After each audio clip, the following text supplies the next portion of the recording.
Hello and welcome. My name is Hannah Johnson and I will be presenting on evidence-based treatments to use for autistic individuals. So just a brief overview of what we'll be talking about throughout this presentation.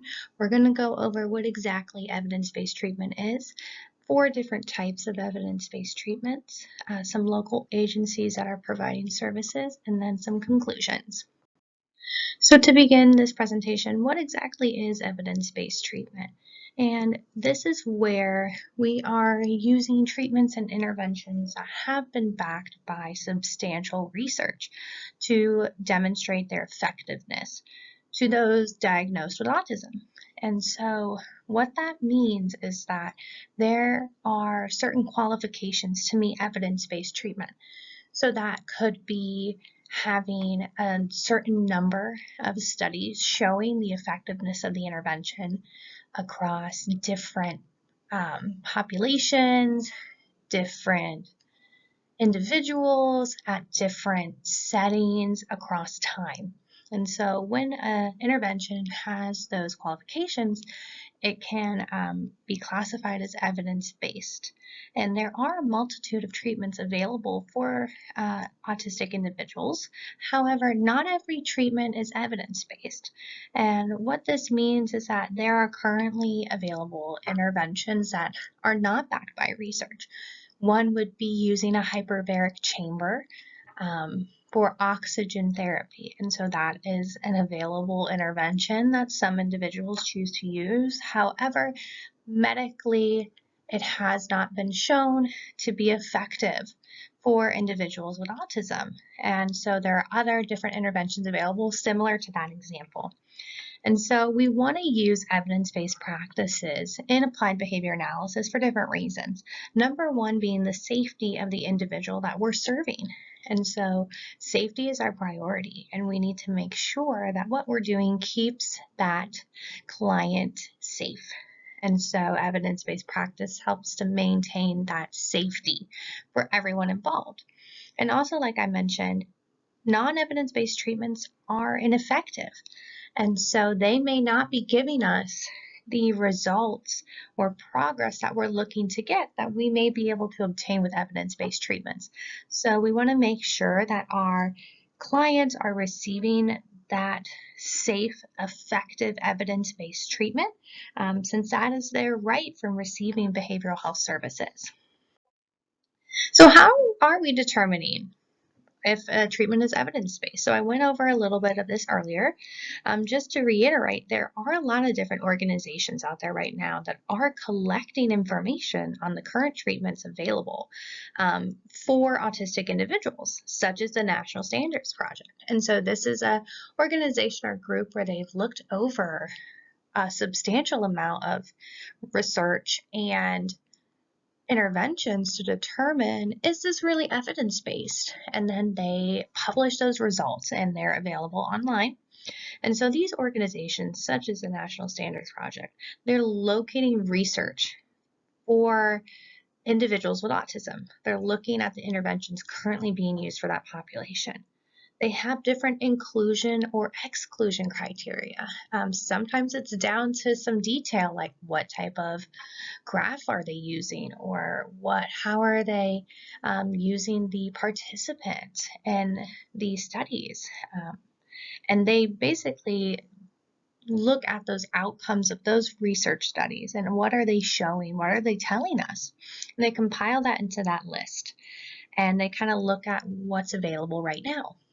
And so that's how they are determining evidence-based treatments for different interventions. The first evidence-based practice I'd like to talk about is something called functional communication training, or FCT. So this is where we are using or creating a replacement for the challenging behavior the individual is engaging in. This replacement is communication. So instead of engaging in property destruction, where we're swiping things off the table, we're dumping buckets, and we're throwing things when we want the iPad, we're going to work on teaching that individual to communicate wanting the iPad. And so this is where we're looking at the function of that property destruction or that behavior. And we mentioned this in a previous training. And so it's attention, escape, tangible, or sensory automatic. And so for this situation, the function is wanting to gain access to the tangible. And so we need to make sure that teaching the communication serves that same function. So then they are more likely to engage in communicating than the challenging behavior. And so this can be seen as a little bit more appropriate and adaptive in society. And so there are some steps on how do we start using functional communication training. And so what we do is we identify that function of the behavior through assessments, and then we're going to determine what type of communication we want to work on. Maybe it's vocal requesting. Can I have the iPad? Maybe it's using a speech generating device that they use, or the PACS system where we make a PACS card that says iPad and they turn that in as their request. So we're going to individualize it based on the communication the individual is currently using. And once we determine what type of communication form we're going to use, we're going to teach that appropriate form of communication to replace it. So maybe iPad please versus I want the iPad please. So we're going to kind of determine what exactly is that communication form we're going to work on. And once that skill starts to increase where the individual is using the communication instead of the challenging behavior property destruction, we're going to work on teaching that behavior in different settings. So instead of just in the play space at our school, we're going to work on teaching it at home. We're going to work on it at the babysitters or the daycare. And then we're going to work on it with different people. So not just the staff or the parents that taught this communication skill, we're going to expand it maybe to other family members or other teachers. And so that's when we start doing something called generalization, where we're working on moving that behavior to different places and people, just to make sure they're more successful in their everyday environments. And so functional communication training has been shown through numerous research that it is evidence-based. So this is an intervention that is commonly used in applied behavior analysis. Another intervention that has been shown to be evidence-based is something called video modeling. And so modeling is where we are engaging in a behavior. So let's talk about maybe hand washing. And so I want to work with a child on teaching them how do we wash our hands. So I'm going to do the hand washing routine for myself. That child's going to watch me do it, and then we're going to practice. Video modeling is where instead of the child being right there with me, I'm recording myself. And so I'm having someone film me doing the hand washing routine, and then we're going to show that to the child in hopes that they will learn that behavior. So it's just that video recording, engaging in whatever desired skill or behavior we're looking for that person to gain. Hand washing, requesting for things, cleaning, putting their backpack away. Just there's a lot of different opportunities of skills and behaviors we can use with video modeling. And research has shown that video modeling is effective, as that a lot of times children and people learn many skills and behaviors just by observing those in their environments. How many times have we watched, maybe our parents flipping a pancake in the morning, and then we're doing it right there with them after watching that. So there are a lot of behaviors when you stop and think that we really have learned through this modeling without really realizing that that's what was happening. And so that's why modeling has been shown to be evidence-based. And so when we're looking at the steps for video modeling, what we're going to do is, one, we want to start with what are we looking to teach? What behavior and what skill are we wanting to work on? Then we're going to record someone engaging in that skill or behavior. So we're going to maybe record the parent, extended family, staff, teachers. Then we're going to have the individual watch that, and we're going to have them practice that skill or behavior. And we're going to track all of that and kind of see where we're at in gaining that skill. And so numerous studies have shown the effectiveness of video modeling, so much so that it is qualified as an evidence-based practice. The third intervention we're going to talk about is something called non-contingent reinforcement. And this is where we are providing reinforcement to the individual, regardless, independent of that behavior that they're engaging in. And so we're going to maybe be giving praise, like, great job, look at you go, or we're going to be providing maybe little bits of gummies or an iPad, regardless of kind of what the behavior the individual is engaging in right now. And so a lot of times what will happen is non-contingent reinforcement is going to be used on like a time-based schedule. And what this means is that every 3 minutes, you're going to be giving some type of reinforcement. So after 3 minutes, wow, look at you go, here's a gummy, way to play. And then after another 3 minutes, we're going to do it again. I have used non-contingent reinforcement more frequently with providing a number, a frequency count per session or per hour. So instead of using like a time of 3 minutes elapsed, I may go, okay, in a 3-hour time span, we need 100 instances of non-contingent reinforcement. So we're just going to work on doing that rather than doing the time-based schedule. But you can do it either way. It is more commonly used with a time-based schedule, but just know that that can be an option in case scheduling with families are a little bit more difficult. It might be easier to use the specific number.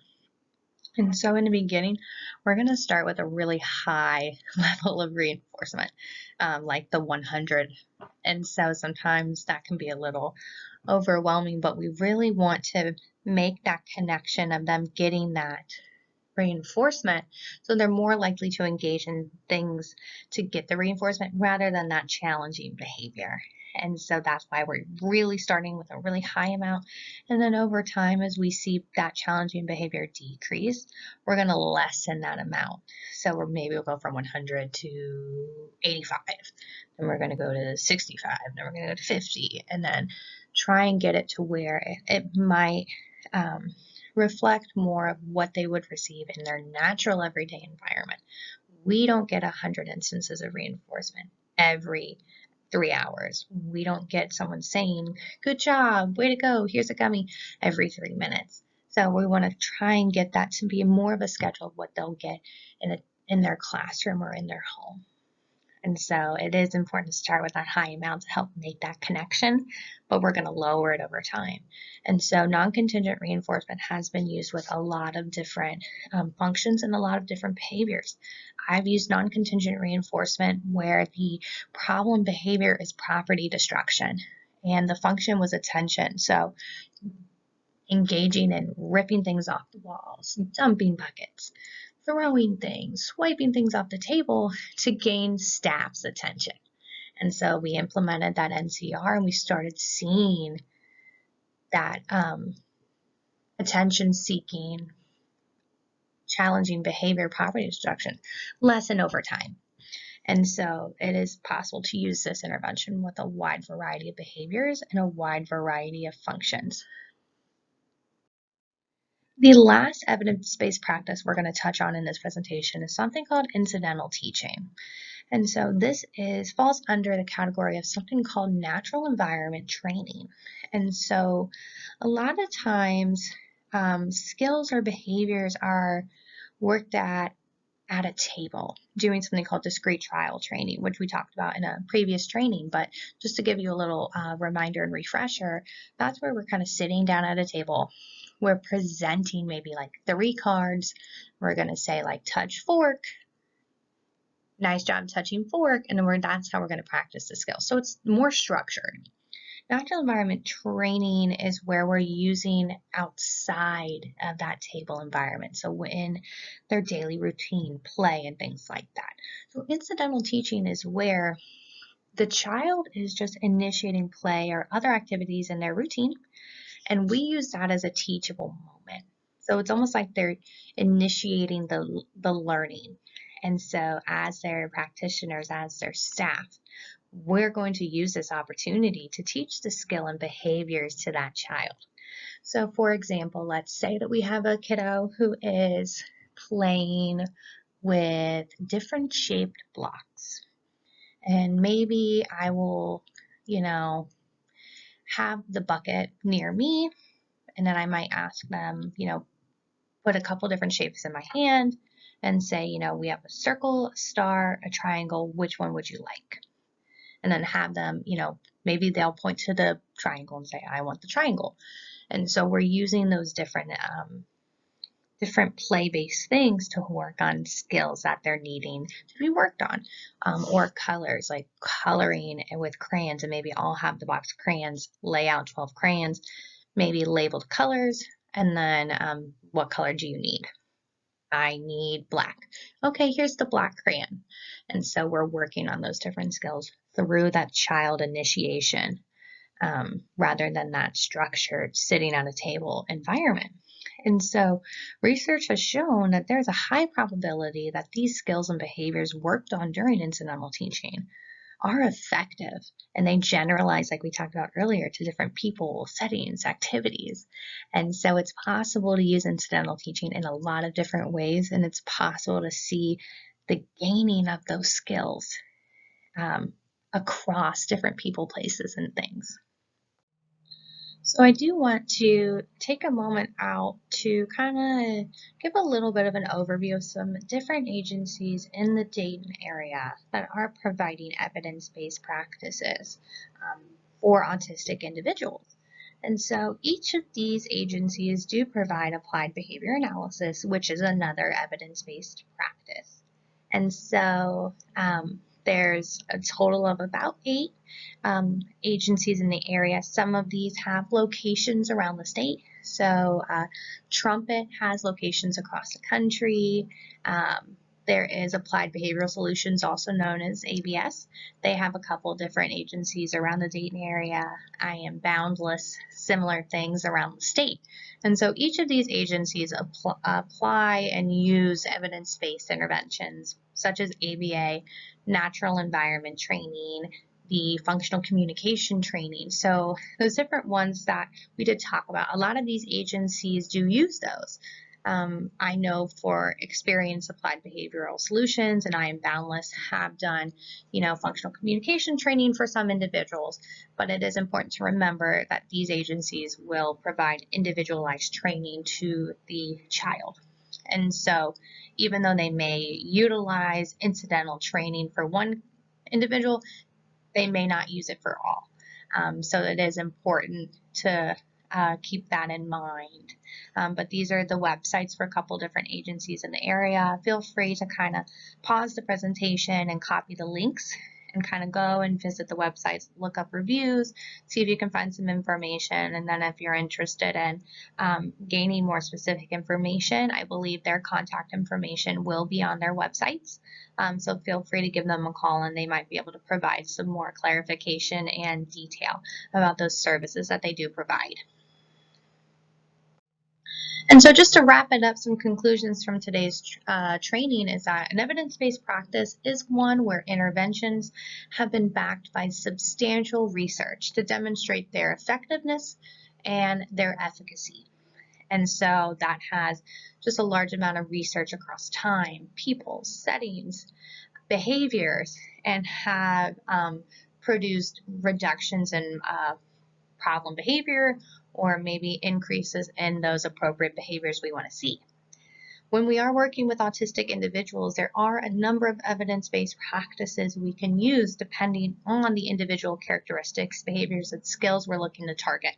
So in today's presentation, we talked about FCT, video modeling, NCR, and incidental training. This is just a very limited list. There are quite a lot of different evidence-based practices currently available and being utilized. So I recommend looking up the National Standards Project or another organization to feel free to get some more information on the different evidence-based practices currently available and being utilized. And so be sure to meet with your treatment team to work together on implementing the best fitting and the most effective intervention for your child to ensure a collaborative and effective process. And so work with your team, kind of go over some different evidence-based practices, have that conversation, and work together to develop that treatment plan to increase likelihood of success for treatment. And so I appreciate you guys taking time out of your day to listen to this presentation on evidence-based practices. I hope that you have a good day.